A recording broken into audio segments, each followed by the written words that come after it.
Beetlejuice Beetlejuice, new movie by Tim Burton. He has so many movies under his belt, and Beetlejuice has always been one of the more popular ones. And while I liked it as a kid, it wasn't one of my all-time favorite Halloween or horror adjacent movies, although I watched it quite a bit, and it didn't really hit me until watching this new movie.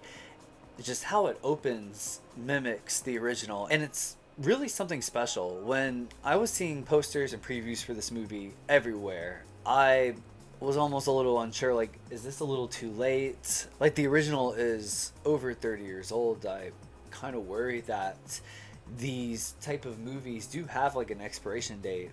Like earlier this summer with Twisters, I could understand the appeal, but to me that was just like a retread of the first movie, only for a newer audience, and I was kind of worried for something like Beetlejuice to be like that.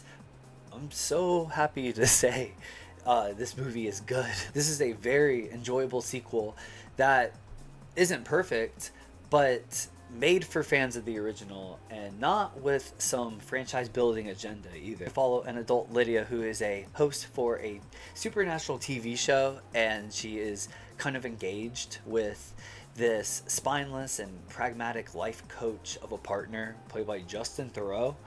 And she has to put her life on pause because her dad is dead, causing her agnostic estranged daughter played by Jenna Ortega and mom Catherine O'Hara from the first movie and go back to the old house and get it ready to sell. Lydia keeps getting these visions of Beetlejuice in her presence, and of course he's going to become intertwined with this story. And I thought this showcased a lot of the strengths of a director like Tim Burton. When I watch Tim's movies, I often think of David Lynch. Tim is obviously more flamboyant, but they both have this gothic sensibility. They like using stop motion and have a fascination toward Americana culture, whether it be the suburbs or like strange looking people. I think both of them nailed this style so well. There's a scene on Beetlejuice Beetlejuice that is like Halloween and kids are trick-or-treating and all the houses are decorated and it looks so good. All of the sets here actually are very great. It's a good mix of old and new, and it's mind-bending and practical. We have updated models of the creatures and sets from the first movie, and the stop motion here is so good. Really excellent a lot of the time. Everything from the makeup and costumes felt top tier. It's a really cool, big budget horror action movie, and the performances are all really good too.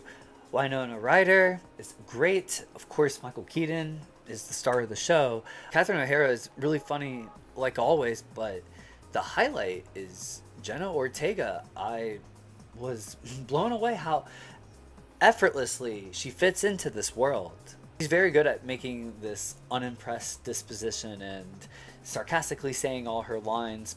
But when, you can see the interest in her character whenever things start changing, and it's so satisfying as a viewer. She's definitely like one of the best actors working right now. There's even like a cute fling between her and another character on this movie, and they play it up so good. Like, I was enjoying it all. But there are some down points here. I thought this movie was going way too fast, just accelerating through interesting stuff, only to build up other subplots that don't really go anywhere. Monica Bellucci's on this movie, and now stepping back from the movie and thinking about it, everything between her and Beetlejuice's character, like, I don't really know what purpose that served other than good scenes, but it could have been spent on other interesting things. Like, I like how Lydia's character is so manic this whole movie, and it seems like she had a happier life somewhere in between this 30-year gap, and we only get little flinches of it all.